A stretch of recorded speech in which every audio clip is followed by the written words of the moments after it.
Voices of the Ho'aina, friends of the land. Ano ai me ke aloha e na Ho'aina o Hawaii nei. Greetings with aloha to you, friends of the land of Hawaii. Join Feed the Hunger Foundation in celebrating and honoring 4 people whose courageous visions are creating a just and pono Hawaii.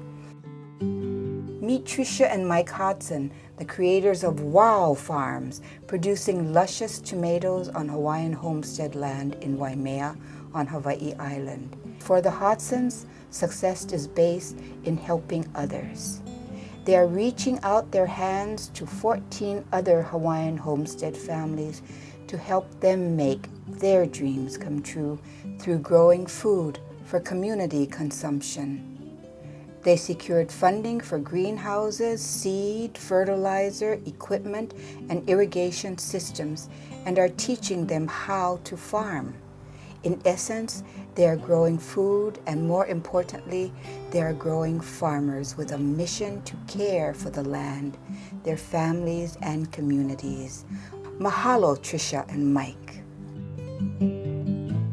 I wanted them to put their money where their mouth is.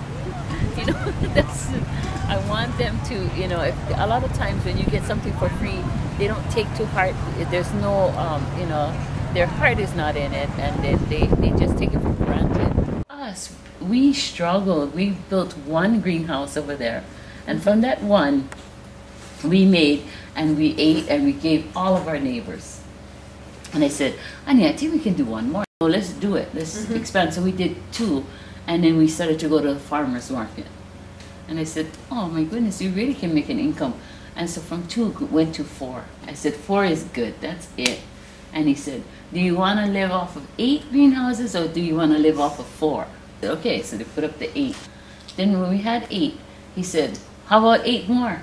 And that's how it went. Just built the desire in all of us to, I can do this. Let's go for it, let's do it. So that's how we ended up at 35.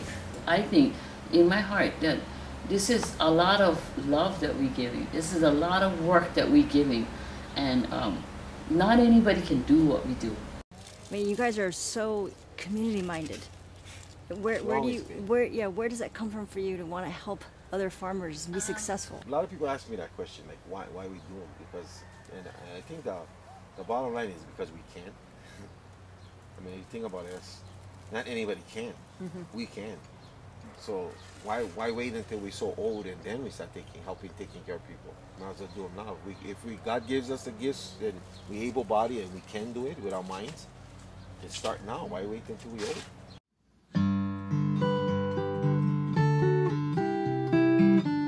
Meet Lisa Asagi, who grew up in Kalihi, above the Asagi Hatchery on Nimitz Highway, which opened in 1935. Lisa is the editor and co-founder of She Grows Food, a website that supports the resurgence of Hawaii's local food system. Visit it and you will be encouraged. She is also the co-manager of farmers markets with Hawaii Farm Bureau, and she is the director of Green Wheel Food Hub, working to provide SNAP, formerly known as food stamps, throughout the farmers markets for low-income families. Mahalo, Lisa. Especially looking at something like the local food system, especially here in Hawaii, what you look at is, before you can even imagine growing it, what you need to look at is what are the barriers that are preventing it from growing naturally.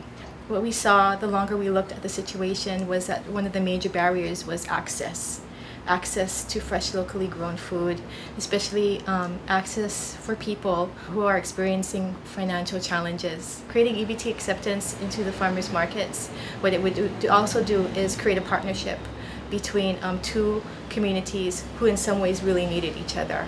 By helping people to realize that they have every dollar that they spend on the locally grown papaya, locally grown head of lettuce, is an investment in their own local economy, is an investment in their own community, is helping to shape a community that includes them and sees them as a valuable part of its growth.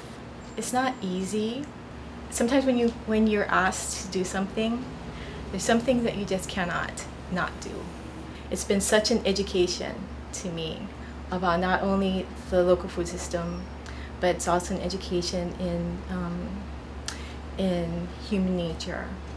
It's also an education in what do we mean when we talk about community. It's also an education in the power, I think, that lies in everyone. I see so many people reassessing as well what's valuable to them. I think farming in the 21st century is it's going to be really different. Another part of 21st century farming is going to be, what I'm seeing, is that it's going to be a community-fueled system. The only one that will work, and if we want to give it a jump start right now, is to realize that we cannot wait for the government, for other corporations to come into place and do what we know or what we're interested in seeing being done. We have to fuel, we have to fund, we have to support and encourage the projects in the food system that we want ourselves. There's nothing more fun and nothing more delightful than having a chance to look at our world in another way.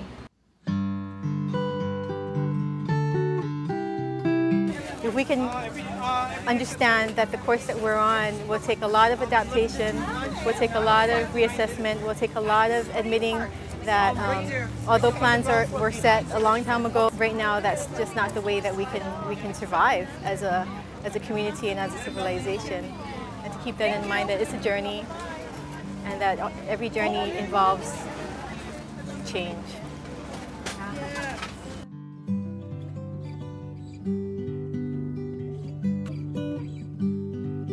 Meet Dr. Tin Miang Tien, who is a fearless advocate and visionary. She has been the executive director of Pacific Gateway Center, formerly known as the Immigrant Center, for the last 15 years. Born in Burma, Miang has worked for the United Nations Development Program and the United Nations Population Fund, and has set up microfinance programs around the world. She works fearlessly and strategically to ensure that low-income immigrant laborers are given opportunities to succeed, whether that means ensuring they have land to farm, infrastructure such as cold storage or processing plants, and a market to sell their goods. Her true passion is justice. Mahalo, Miang. Rules are that we could not lease to non-U.S. citizens. So we didn't challenge it. We were very nice.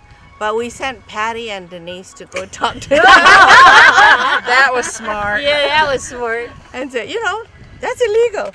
But anyway, so second round they gave us this land. And then right now we have 24 farmers, but 24. 2 to each plot.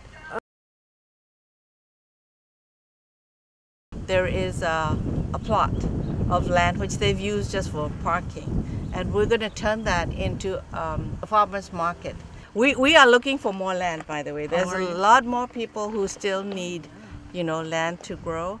And of course, I don't know if Patty and Denise has told you that Hawaii, we are totally dependent on food being brought to our islands. I know what it's like to struggle, and I see a lot of exploitation going on, and there are lots of people out there who want to help, but they just don't have the connections to do it.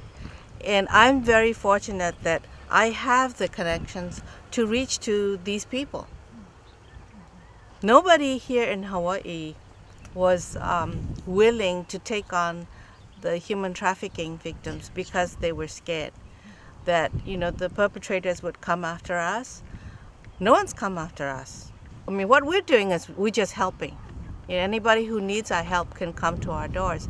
And when you do that, then you have the connection to those who really need the help. And that's what keeps you going. You know, you got to have the energy to move forward. Because if you don't, you are leaving a lot of people behind. Ua mau ke ea o ka aina I ka pono. The life of this land is perpetuated in justice. Mahalo. Mahalo to our honorees, and mahalo to all of you who make this work possible.